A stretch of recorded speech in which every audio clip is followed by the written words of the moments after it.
For years, we've been told that every gun sale needs a background check, no matter what. But a quiet move from the DOJ just flipped that script in 13 states, and if you've got the right permit, you might not have to run through NICS at all. What's up, everyone? This is Ted from Line 45, and today, I'm breaking down how this low-key policy shift could save you time at the gun counter, and why hardly anyone's talking about it. Before I start, I would really appreciate it if you would push those buttons below, the subscribe button, the notification bell, all of them. This is not necessary, but those little clicks help a brother out. Plus, it pushes me to give you more valuable car-related content on your screen. Now buckle up and let's get back to the video. I was standing behind the counter at my buddy's shop last month when a customer mentioned hearing that some states no longer require a background check for buying a gun if you've got the right permit. I told him to slow down, because that's not how it works for most places. But then I pulled up the ATF's new open letter from May 2025. Sure enough, things did shift, but in a way that's technical, quiet, and buried in federal speak. This isn't clickbait. It's a real update that matters if you carry regularly or buy from an FFL. The Department of Justice, through the ATF, issued formal guidance, stating that permits issued within the last 5 years by certain states may now substitute for the usual NICS background check during a firearm purchase from a licensed dealer. This update doesn't cancel background checks, it just recognizes that some permits already require a NICS-level check before they're issued. So, if your state does it right, and your permit is current, the FFL doesn't have to run another check. That's the federal government saying, we trust the process your state followed. This is all tied to 18 U.S.C. Section 922, subsection T, paragraph 3, which allows this exception when a permit meets specific criteria. But you won't hear it blasted across headlines or talked about in anti-gun editorials. Why?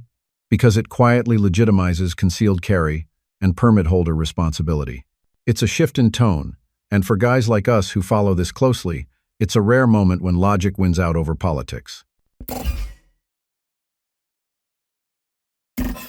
When federal policy changes, it's usually buried in jargon nobody outside D.C. understands. But this one's surprisingly clear if you're willing to dig past the legal language. On May 23, 2025, the ATF dropped an open letter addressed to all federal firearms licensees, FFLs, outlining a big shift in how background checks can be handled during a gun sale. Under federal law, specifically 18 U.S.C. Section 922, subsection T, paragraph 3, FFLs can skip running a new NICS check if the buyer presents a valid state-issued permit that was issued after a NICS-equivalent background check. The kicker is that policy is now being formally recognized again in 13 states. This only applies to permits that are 1. Issued within the last 5 years, and 2. Verified by the ATF as meeting the same standards as a federal background check.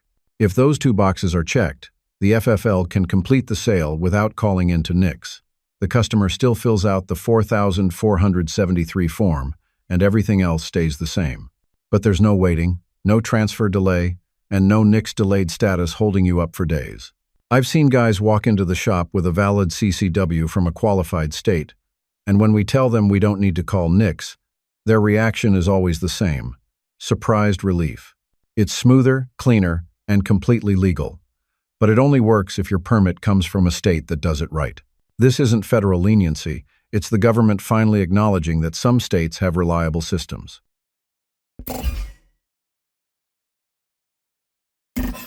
Not every state made the cut, and that's the part most people miss. As of mid-2025, there are 13 states where a qualifying permit lets you skip the NICS check during a firearm purchase at an FFL. This isn't some handshake deal. It's based on whether the state's permitting system includes a background check that's on par with what NICS runs.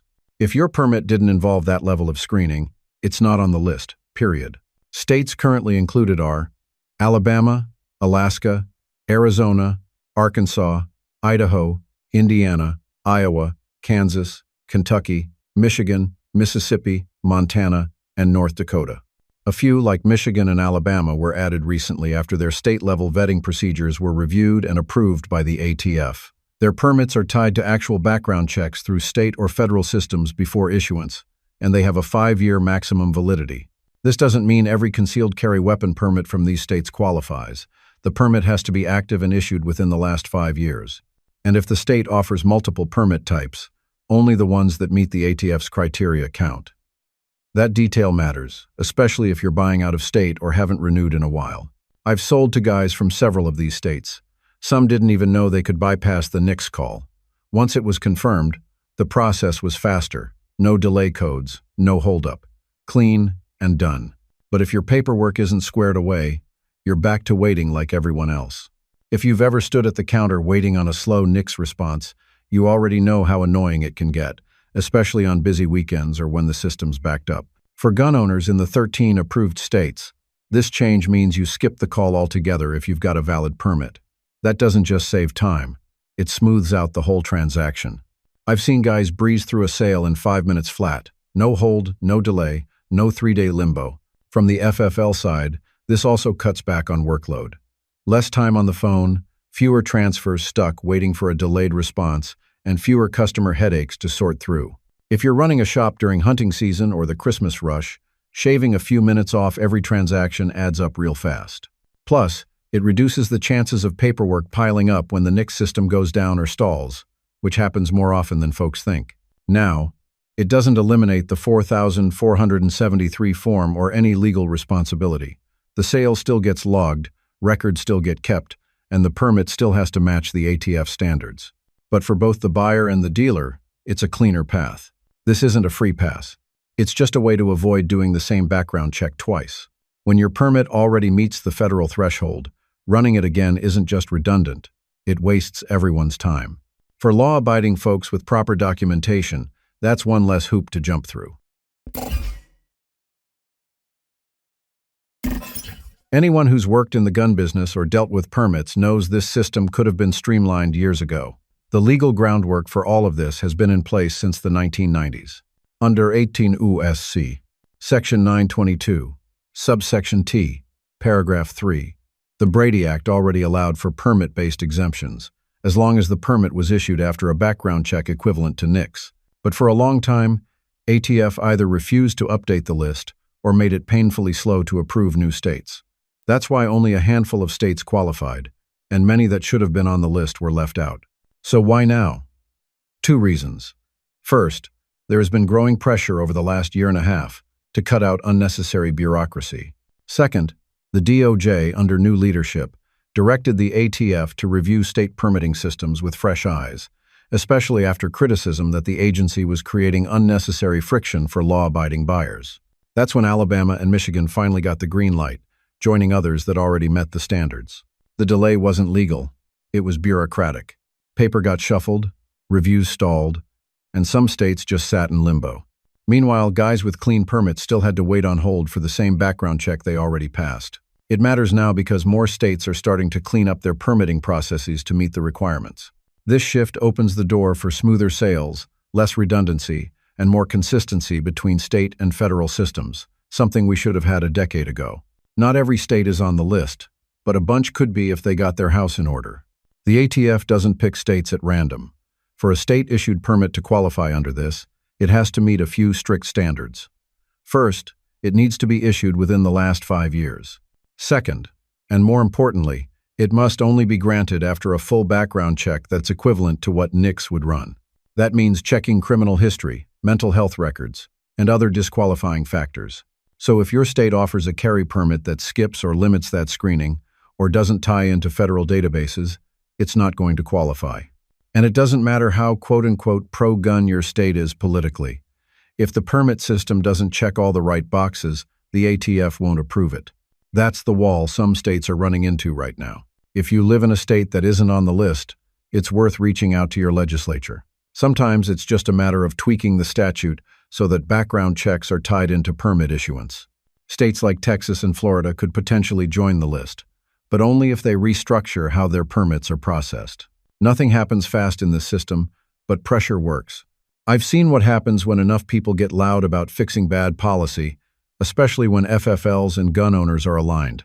If your state gets serious, it could be next, but until they do, you're stuck with the usual NICS process. Some folks are already misreading this change, and that's where the trouble starts. This isn't a loophole. And it definitely doesn't mean you can walk into a shop in these 13 states and buy a gun without any background check at all. What the ATF approved is a very specific exemption. If you have a valid, qualifying permit issued within the last 5 years by a state whose system meets NICS standards, then an FFL doesn't have to run a new background check at the time of sale. That's it. Everything else stays the same. You still have to fill out the 4,473. You still have to comply with all local, state, and federal laws. You still get denied if you're prohibited. And if your permit doesn't qualify, either because it's expired, issued under a different standard, or your state isn't on the list, you're back to square one with the NICS system. This policy isn't a shortcut for people trying to game the system. It's about cutting duplicate checks for folks who have already gone through the vetting. I've seen buyers get burned because they assumed their permit gave them a free pass. It doesn't. That's how transfers get denied or held up, and that's how people end up under review. Know your permit. Know your state. And if you're unsure, ask the FFL. They'd rather check it up front than get flagged down the line. This policy helps, no doubt, but it only helps if you understand it correctly.